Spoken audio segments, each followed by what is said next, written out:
PC jewellers trading के लिहाज से मौके हैं, तो बताइए कौन से लेवल्स पर नजर होनी चाहिए? सप्लाई जोन जो है इसका वो 89.50 है। ओके, 89.50 के ऊपर अगर ये सस्टेन करता है देन हम लोग ये कहेंगे फिर से ये 94-95 की बात करें। DHFL अच्छा लगता है। 155 के आसपास करंट मार्केट प्राइस है, 150 का स्टॉप लॉस रखे।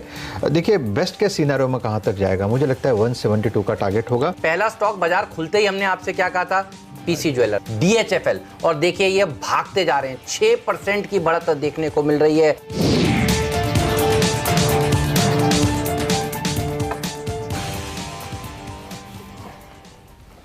तो ये शानदार कॉल्स जो हमारे एक्सपर्ट्स ने आपको दी है आज के दिन, और आप तमाम इन स्टॉक्स पे जबरदस्त कमाई कर रहे हैं। ऐसे ही शानदार कॉल्स लगातार चलने वाले हैं बाजार बंद होने तक।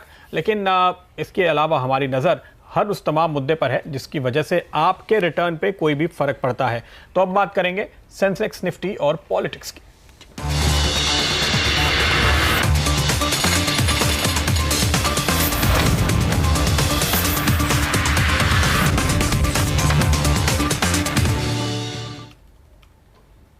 तो कभी हां कभी ना के बीच आखिरकार आपके साथ कांग्रेस का हाथ आ गया।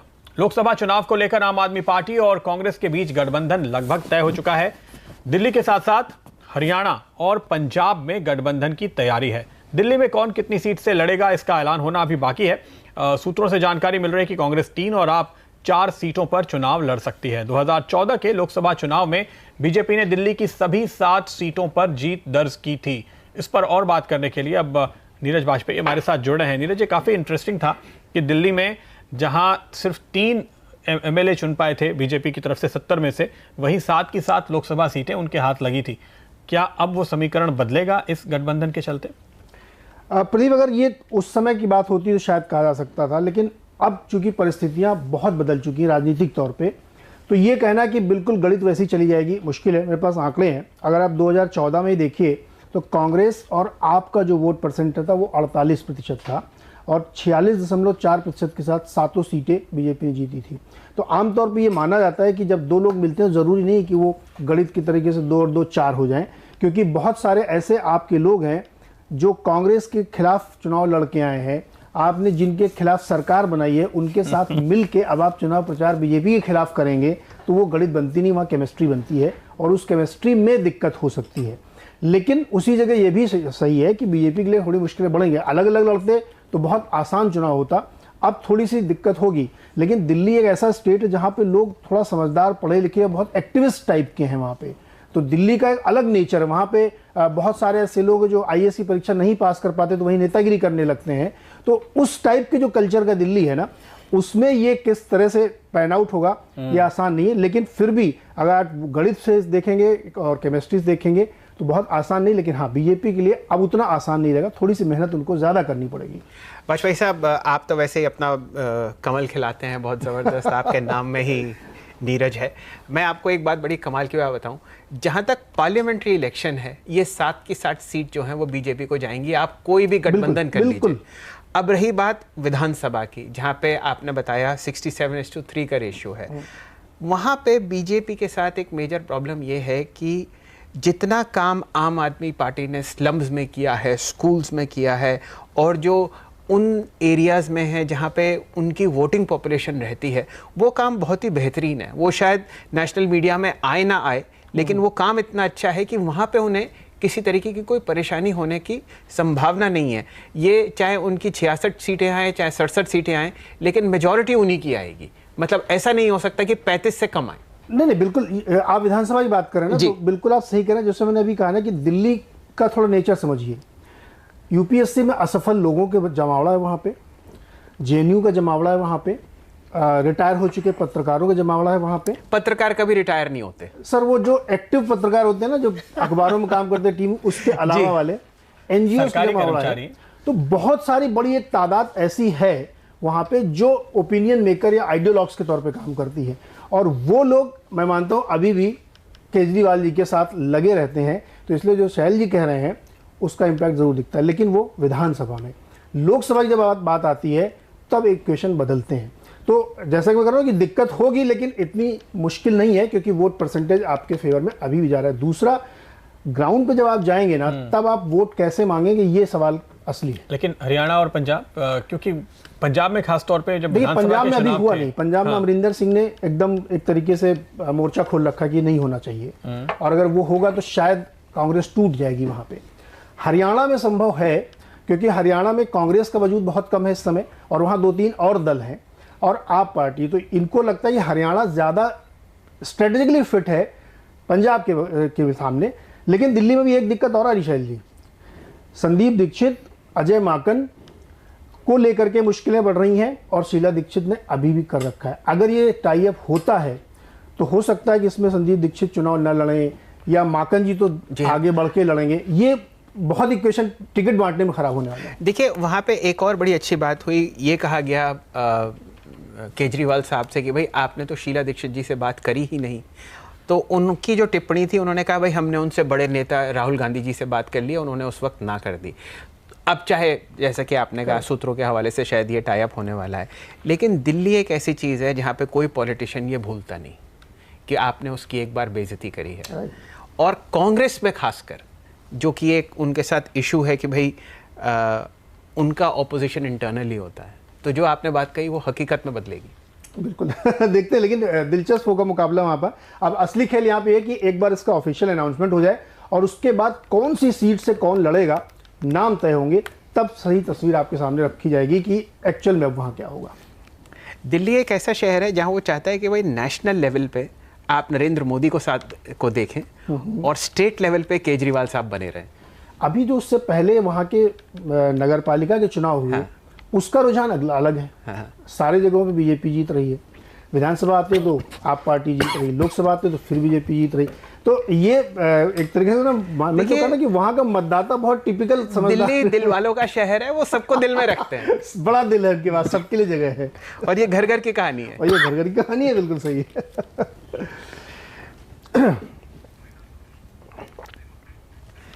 चलिए इस वक्त देखते हैं बाजार में क्या हाल चल रहा है। साउथ इंडियन बैंक, जैसे कि हम काफ़ी देर पहले से बात कर रहे थे, 3.3% ऊपर था। इस वक्त 5% का इजाफा है, 17 रुपये 50 पैसे पे। यही एक इकलौता बैंक है जो इस वक्त बैंकिंग स्पेस में कभी ज़बरदस्त ट्रेड कर रहा है।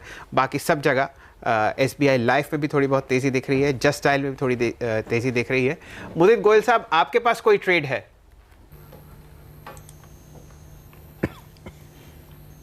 जी शैलेंद्र जी, एक स्टॉक मेरे रेडार पर है। इनफैक्ट मैं काफ़ी टाइम इस चैनल पे रिकमेंड किया हूँ। CMP है 264 रुपये। स्टॉक का नाम है टोरेंट पावर। यहीं पर और अभी बाय करने की सलाह दूंगा। स्टॉक का स्ट्रक्चर इतना अच्छा है, एक inverted head and shoulder pattern इस काउंटर में बना हुआ है। इंट्राडे में मुझे लगता है 270 रुपये तक के अपसाइड मूव देखने को मिलेंगे। स्टॉप लॉस होगा 261 का। साथ के साथ कहूँगा OI एडिशन 3-3.5% का हो चुका है। कल इस काउंटर में करीब 4-4.5 लाख शेयरों में काम हुआ था पूरे दिन में, और अभी तक इस काउंटर ने कल के वॉल्यूम को निकाल दिया है। तो मुझे लगता है एक बड़ी तेजी इस काउंटर में देखने को मिलेगी। इंट्राडे के लिहाज से 270 के टारगेट के लिए बाय करके चलेंगे। स्टॉप लॉस 261 का होगा। अगर पोजीशनल भी कैरी करना है तो 295 से 300 रुपए तक के अपसाइड में मुझे इस काउंटर में नजर आते हैं। एक चीज और कहूंगा, हमारी फंडामेंटल टीम काफी इस काउंटर पे बुलिश है। 330-340 तक के अपसाइड मूव फंडामेंटल टीम की तरफ से भी नजर आते हैं। चलिए टोरेंट पावर में आप अपना एक लॉन्ग पोजीशंस बनाएं। टारगेट 270। इस वक्त एक ब्लॉक डील भी हुई है लगभग 3,60,000 शेयर्स की, और करंट मार्केट प्राइसेस का है 265। और अगर ये ट्रेड आपके फेवर में काम नहीं किया तो इसको काटना है 261 रुपये पे। टोरेंट पावर की बात हो रही है तो इसी वक्त टोरेंट फार्मास्यूटिकल्स को भी देख लेते हैं। सर्वेंद्र जी, एक बहुत ही लंबा रेड बार इस पर्टिकुलर स्टॉक में इस वक्त 1840 रुपये चल रहा है स्पॉट में। कोई आपको लग रहा है इसमें डर? नहीं, देखिए आज की जो सेलिंग है थोड़ी सी वरीसम है। जी। मतलब अगर आप इसको आज का सेटअप निकाल के देखें तो उतना बुरा नहीं लग रहा था, लेकिन आज जिस तरह से विद वॉल्यूम जा रहा है और अब मोमेंटम में भी रोल डाउन है नीचे की तरफ, तो डेफिनेटली आई थिंक ये वीकर स्टॉक्स की लिस्ट में शुमार हो जाएगा इसका, और अपने शॉर्ट टर्म एवरेजेस भी आज तोड़ रहा है। तो मुझे अब ये मानना है कि जब तक अब ये 1880-1900 के ऊपर बंद नहीं करता है तब तक इसका नेचर अब सेल ऑन राइज हो गया है। तो 1900 के स्टॉप लॉस से जब बाउंस आया, आज तो काफ़ी घट गया है, बट अगर 20-30 पॉइंट बाउंस मिलता है तो आई थिंक 1900 के ऊपर स्टॉप लॉस रखें और इसको बेच के काम करें। नीचे में 1810 के लेवल्स ये स्टॉक दिखा देगा। 1810 ये लेवल है जहां पर ये स्टॉक आपको ले जा सकता है। चूंकि हम गिरने वाले स्टॉक्स पर नजर डाल रहे हैं, एक शेयर जहां मेरी नजर है वो है अरविंद। यहाँ पे 3-4% के आसपास का बिल्डअप देखने को मिला है और ये एक ऐसा स्टॉक है जो बाजार की गिरावट में अक्सर लीड करता हुआ दिखाई देता है। सर्वेंद्र, क्या कहते हैं इस समय इसके चार्ट, क्या मौका देख रहे हैं आप मंदी का? नहीं, वीक तो है एकदम अपने मीडियम टर्म एवरेज के आसपास। आप देखें 15-20 दिन से इसमें सेलिंग चल रही है और वीक है, 90-92 के ऊपर जा नहीं पा रहा है। जबकि ओवरऑल बाजार जो लास्ट 15-20 दिन में चला है इसने बिल्कुल पार्टिसिपेट नहीं किया है। तो ये उस बास्केट में आ जाएगा जो स्टॉक्स अंडर परफॉर्म किए हैं ओवरऑल मार्केट्स को। वैसे तो रेंज बहुत टाइट हो गई, तो डाउन साइड्स में भी इसको 83-84 क्या इसमें बहुत सारी अच्छी खबरें आई। इसकी जो पूरी वैल्यू अनलॉकिंग होनी थी वो हुई और उसके बाद भी उसके पूरी वो प्रोसेस पूरी होने के बाद भी ये 100 DMA में देखता हूं जिसके ऊपर ये नहीं निकलता। इस स्टॉक के लिए खास तौर पे ये रिलेवेंट है, आमतौर पे नहीं होता, लेकिन इस स्टॉक पे है। तो ये कह रहा है कि वो सारी अच्छी खबरें पचा ली, फिर भी मैं ऊपर नहीं गया और नीचे जाने में फिर लीड कर रहा है। तो मैं वही बोला था कि रेंज थोड़ी सी टाइट है, तो 83-84 है रहेगा नीचे में। उसके नीचे भी अभी एकदम से क्रैश करेगा वो बोलना मुश्किल होगा। तो 83-84 के लेवल्स रहेंगे नीचे में। 92 के ऊपर जा नहीं पा रहा, 92-93 के ऊपर, तो वहां पे आप अगर उसके ऊपर स्टॉप लॉस रखना चाहें तो रख लें।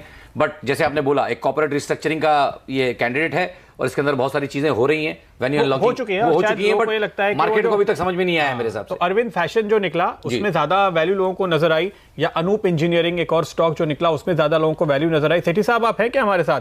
क्या आपको भी लगता है कि इस स्टॉक के मुकाबले में इसके ग्रुप के वो जो बाकी दो शेयर हैं, अनूप या अरविंद फैशन, वो बेहतर है?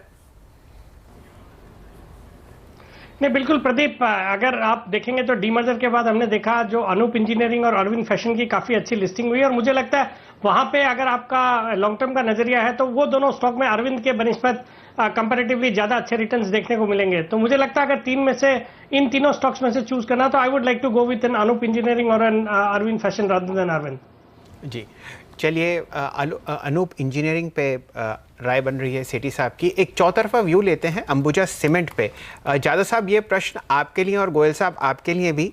लगातार 4 दिन से गिरावट देखी जा रही है स्टॉक में। अभी थोड़ी देर ऊपर था लेकिन फिर ये इस वक्त लगभग बराबर सा चल रहा है, 222-223 रुपए पे स्पॉट में। कोई राय आपकी? स्टॉक का नाम प्लीज रिपीट कीजिएगा। अंबुजा सीमेंट। अंबुजा, हाँ, ये एक ही काउंटर है सीमेंट का जो कि पार्टिसिपेट नहीं कर रहा है और इनफैक्ट इसने एक इंपॉर्टेंट रेजिस्टेंस भी तोड़ दिया है। एक स्विंग लो था करीबन 224-225 का, ये इसके नीचे चल रहा है। तो मेरा मानना है थोड़ा सा वीकनेस इस काउंटर में है और शायद ये और भी वीक होता नजर आ जाना चाहिए। तो लॉन्ग पोजीशन है तो निकल जाने की सलाह है। गोयल साहब, आप क्या राय रखते हैं अंबुजा सीमेंट पे?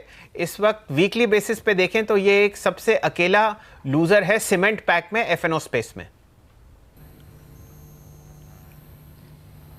देखिए, किरण जी ने बिल्कुल सही कहा कि स्टॉक बिल्कुल मूव नहीं कर रहा है, लेकिन मैं थोड़ा सा अगेंस्ट जाऊंगा। मुझे ऐसा लगता है कि 218 के स्टॉप लॉस के साथ अगर किसी के पास लॉन्ग पोजीशन है तो बने रहिए, क्योंकि जिस तरह से ऊपर से करीब 242-43 रुपये से लगातार इस काउंटर में करेक्शन देखने को मिली है ना, तो चार्ट्स पर ये थोड़ा सा ओवरसोल्ड टेरिटरी में चला गया है। तो एक बाउंस बैक की उम्मीद मुझे यहाँ से लग रही है और बाउंस बैक में ये काउंटर करीब 230-32 रुपये तक के अपसाइड मूव दिखाएगा। तो यही कहूँगा, अगर किसी के पास पोजीशन है 218 के स्टॉप लॉस के साथ होल्ड करके चलिए, क्योंकि 200 और 100 डेमा करीब 218-19 के आसपास ही निकल कर आता है। तो इसलिए मुझे लगता है 218 के स्टॉप लॉस के साथ होल्ड करिए। बाउंस बैक में 230-32 के लेवल्स देखने को मिल सकते हैं। 230-32 तक अंबुजा सीमेंट आपको दिखा सकता है। यहाँ पर तेजी का कॉल आता हुआ मुदित गोयल की ओर से। एक स्टॉक शैल जी आपने 2 दिन पहले दिखा था, जुआरी जी, जो ध्यान आ रहा है, उस दिन बहुत जबरदस्त तेजी थी। आज भी मैं देख रहा हूँ पिछले कुछ मिनटों में यहाँ पर फिर से बाइंग आई। सुबह एक बाइंग आई थी, थोड़ी मुनाफा वसूली, अब फिर से यहाँ पर खरीदारी दिख रही है। और अगर आप वॉल्यूम देखें तो ये करीबन औसत से दुगने वॉल्यूम आज इस काउंटर पे दिखाई दे रही है। इंटरेस्टिंग इसलिए है क्योंकि फर्टिलाइजर शेयर्स में हमने एक रनअप देखा था, उसके बाद फिर चूंकि मॉनसून को लेकर थोड़ी सी निराशा वाला माहौल बना, उसके बावजूद ये स्टॉक है जो कुछ होल्ड कर रहा है। और इस हफ्ते अगर आप देखेंगे तो पूरे हफ्ते के दौरान एक काफ़ी तगड़ा मूव इस स्टॉक ने आपको कमा कर दिया है और काफ़ी वक्त के बाद मुझे इतना स्ट्रॉन्ग मूव इसमें किसी भी हफ्ते में नजर आ रहा है। 186 का लो था, 216 के हाई और 208 पर 209 पर इस समय ये अब बंद होने की तैयारी में है।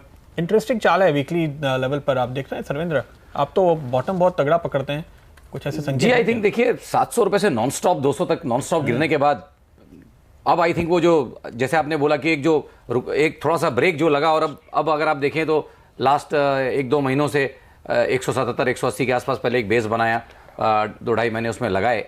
क्योंकि जिस तरह का डैमेज है तो ट्रेंड को रिपेयर होने में तो टाइम लगेगा। सो लॉन्ग टर्म का इसका सेटअप नहीं देखेंगे, बट नेक्स्ट 3 से 6 महीने के लिए डेफिनेटली जिस तरह के सेटअप्स बना लिए हैं, आई थिंक 194 195 पे अच्छे सपोर्ट्स रहेंगे। उसके नीचे नहीं जाना, आइडली नहीं जाना चाहिए।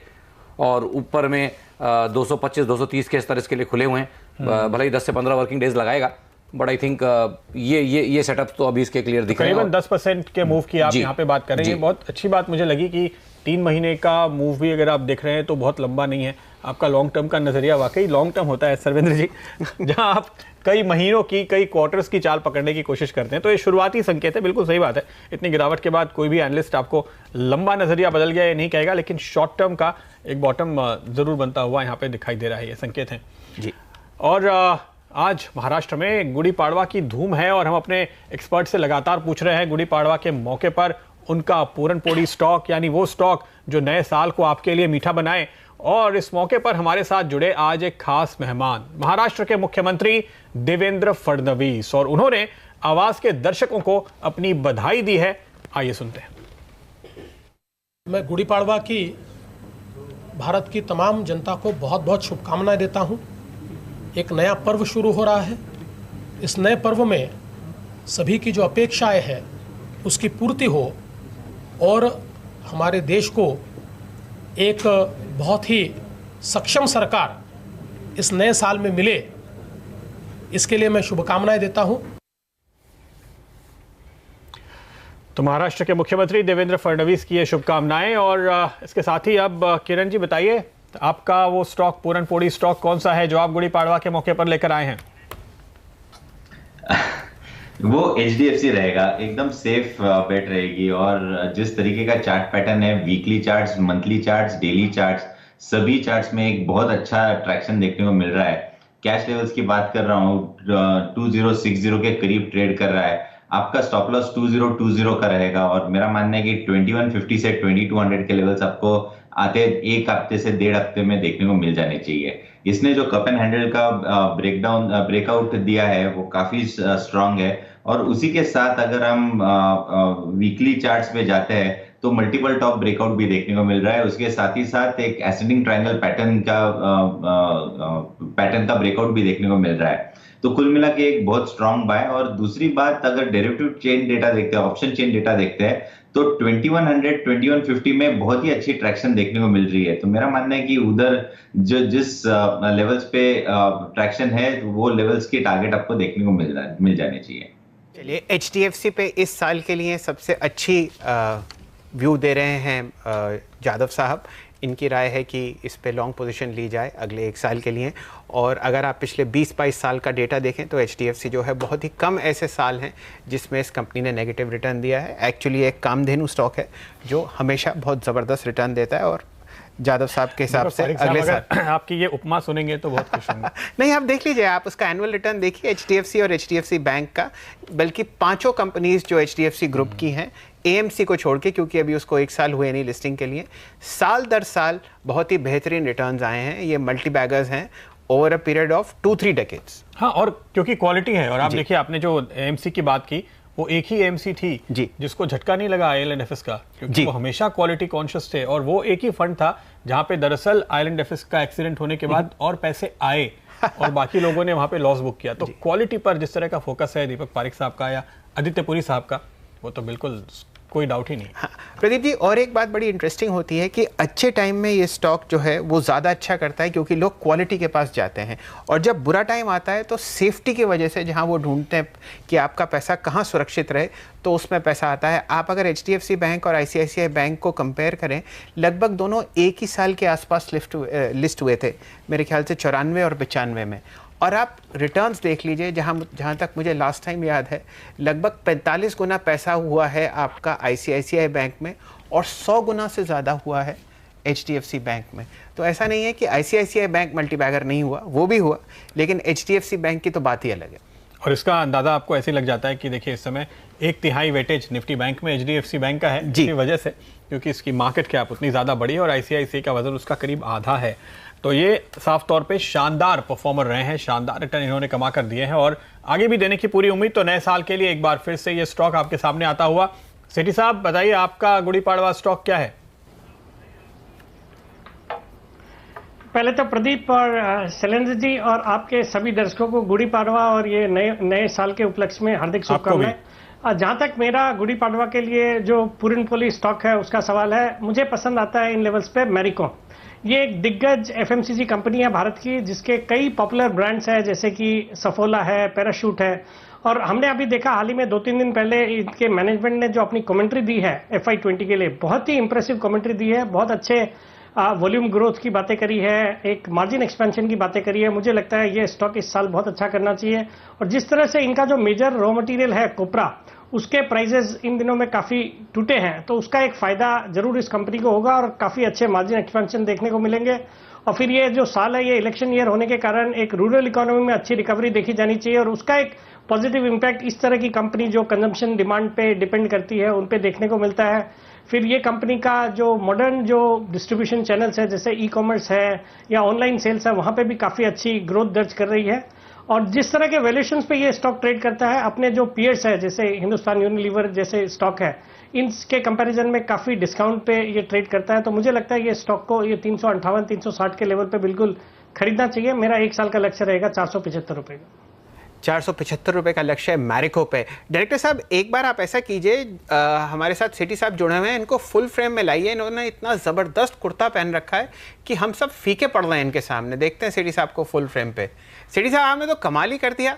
आप बताइए, इतना ज़बरदस्त गुड़ी पड़वा सेलिब्रेट कर रहे हैं कि इतना अपने फर्स्ट क्लास कुर्ता पहना है, ये तो कमाल ही हो गया। हम सब फीके पड़ रहे हैं आपके सामने। देखिए, कोई रंग ही नहीं चढ़ रहा हम पे। Thank you very much Shailendra ji, thanks for the complement.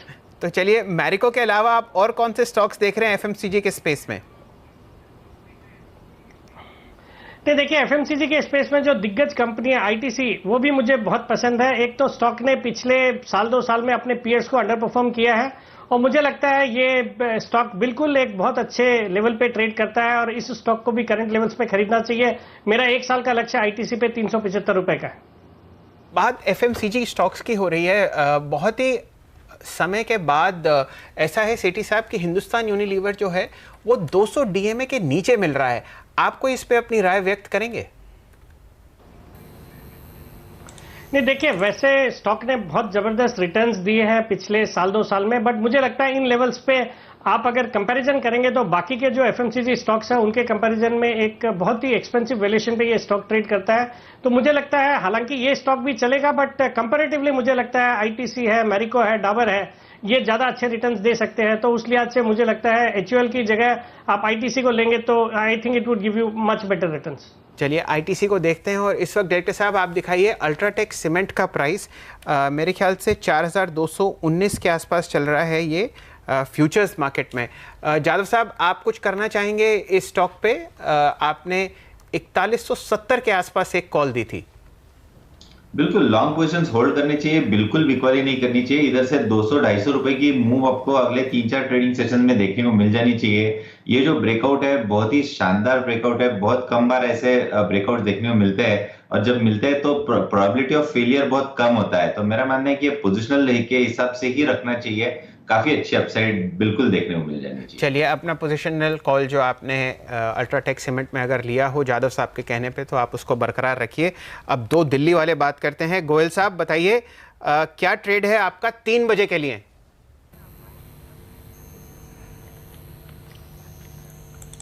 Sir देखिए, ऐसा स्टॉक मैंने चुना है, एक pharma company Suven life science. इस काउंटर को मैं बाय करने की सलाह दूंगा क्योंकि स्टॉक का स्ट्रक्चर देखते हैं, करीब 185 से इस काउंटर में लगातार तेजी देखने को मिली है और तेजी के में 100-200 डैमो को ब्रेक किया है। लास्ट करीब 2-3 हफ्ते से काउंटर एक रेंज में कंसोलिडेट हो रहा था। उस कंसोलिडेशन में एक ट्रायंगल पैटर्न इस काउंटर ने बनाया है। मुझे लगता है अब यहाँ से उसका ब्रेकआउट हो चुका है, एक बड़ी तेजी ये काउंटर दिखाएगा। तो यही कहूँगा, ट्रेड एट 3 में 272 रुपए के टारगेट के लिए सुवेन लाइफ साइंस को बाय करने की सलाह होगी। स्टॉप लॉस रहेगा 257 का। ओके, 272 के टारगेट के साथ सुवेन लाइफ साइंसेस ये है ट्रेड एट 3, जहां पर इस समय आपको तेजी करने की कॉल मिल रही है। और एक स्टॉक शैल जी ने अभी भी मेरा ध्यान दिलाया आरबीएल बैंक पे।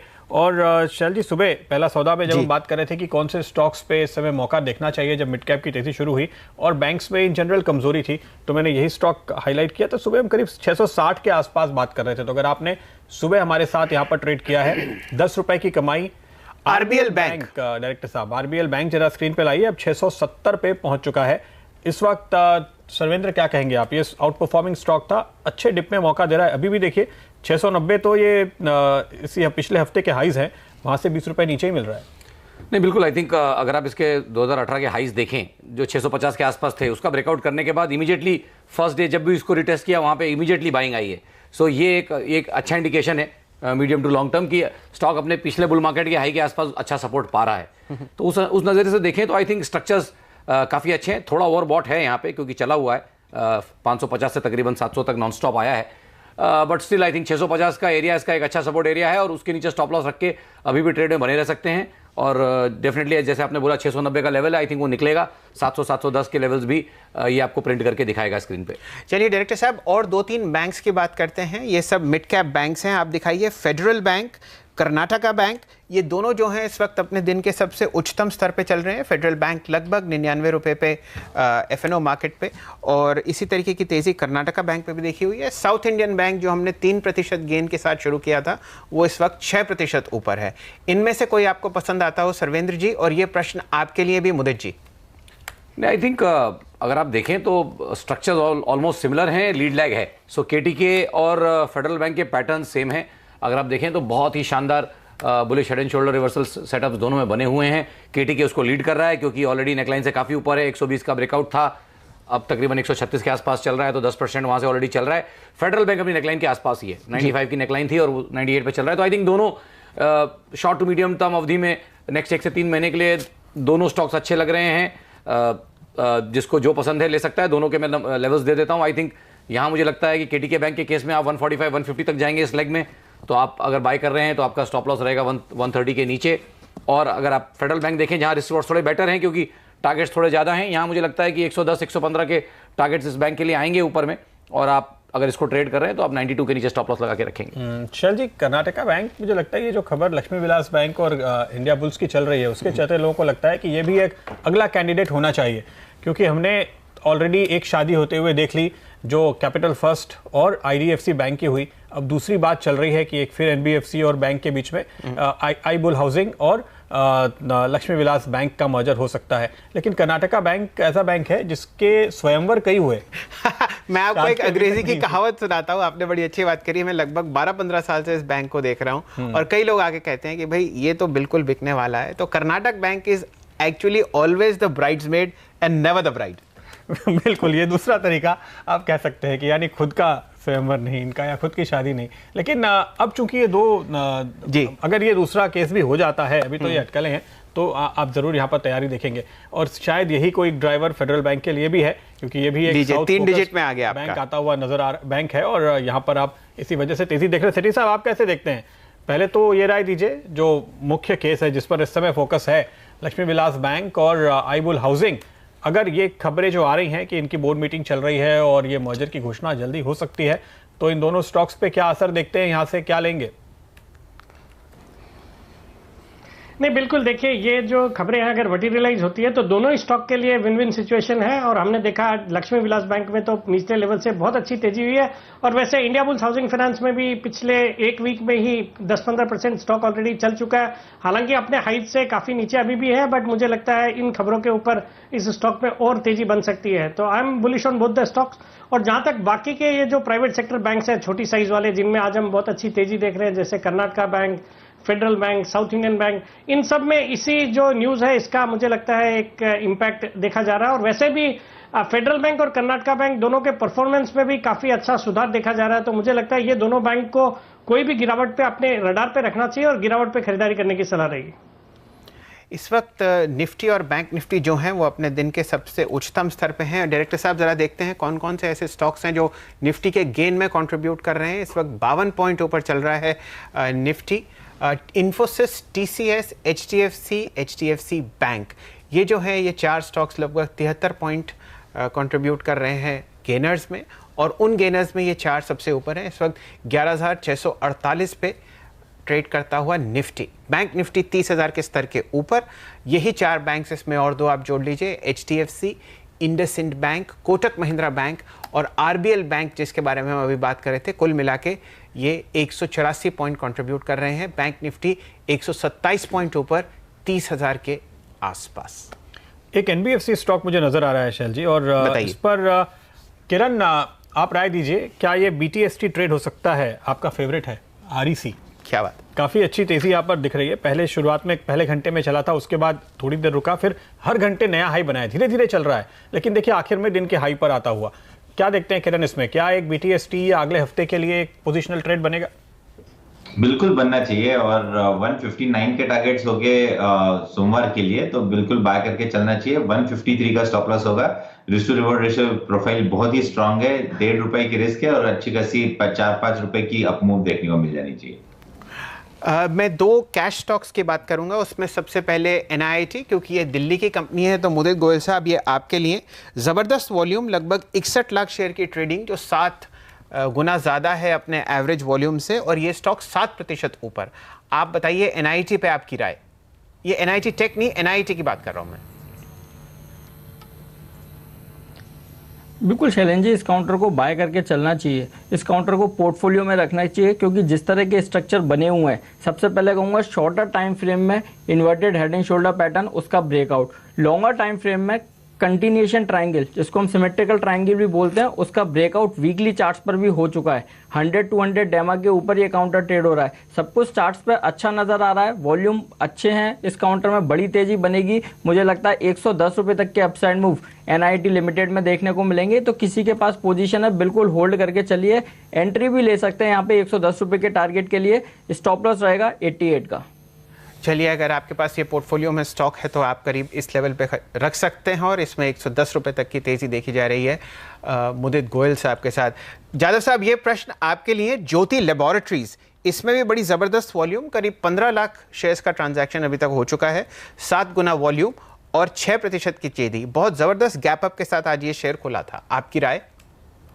देखिए, ये ट्रेडिंग स्टॉक नहीं, ये इन्वेस्टमेंट ग्रेड का काउंटर है और बिल्कुल इसमें निवेश रखना चाहिए। आपका 1 साल का नजरिया होना चाहिए इस स्टॉक के लिए।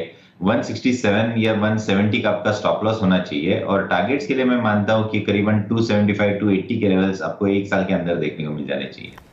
ओके, यह कॉल। और 2 स्टॉक इस समय मुझे बहुत ही अच्छे सिग्नल दे रहे हैं। एक तो है ICICI बैंक, खास तौर पे निचले स्तरों से ये जिस तरह से सुधरा है, और दूसरा HDFC बैंक। ये दोनों दिग्गज हेवी वेट मिल करके निफ्टी बैंक का आधे से अधिक वेटेज खुद ही बना लेते हैं। और जो शुरुआत में हम बात कर रहे थे कि निफ्टी बैंक थोड़ा कमज़ोर दिख रहा है, लेकिन क्या किरण अब आपको लगता है कि जैसे निफ्टी में हमने क्लियर कॉल लिया था, देखिए 11,660 के ऊपर हम निकल आए हैं और कोशिश हो रही है कि उसके ऊपर बंद हो जाएं। अब निफ्टी बैंक भी ये सिग्नल दे रहा है इन दोनों दिग्गजों के इस टर्न को देखते हुए कि यहां भी एक तेजी की पोजीशन लेके जाया जा सकता है। थोड़ा सा हाई रिस्क रहेगा, पर जैसे मैंने इस शो के पहले भी कहा था कि 29,900 29,800 बहुत ही इंपॉर्टेंट सपोर्ट जोन है, इसके नीचे नहीं जाना चाहिए। पर यह भी कहा था कि 30,200 बहुत ही इंपॉर्टेंट रेजिस्टेंस है। अगर ये और 3 दिन इसी रेंज में निकलता है और फिर 30,200 निकलता है, तो फिर मैं बहुत ज्यादा एग्रेसिव रहूंगा। तो डेरिवेटिव डेटा भी यही कहता है और चार्ट पैटर्न भी यही कहता है। अगर आपको 100-200 पॉइंट के लिए मूव कैप्चर करनी है तो बिल्कुल बाय करके चलना चाहिए, पर अगर आपको बड़ी मूव कैप्चर करनी है तो 30,200 के ऊपर ही बाय हो। थोड़ा वेट करेंगे। अच्छा, निफ्टी में क्या अब जाते जाते कोई कॉल ऑप्शन आप लेके जाने की राय देंगे 11,700 या 11,800 के? मेरे लिए प्रश्न जी हाँ, बिल्कुल निफ्टी में बाय करके ही चलना चाहिए। दूसरे काउंटर्स रहेंगे जो कि कंट्रीब्यूट करेंगे, दूसरे सेक्टर्स रहेंगे।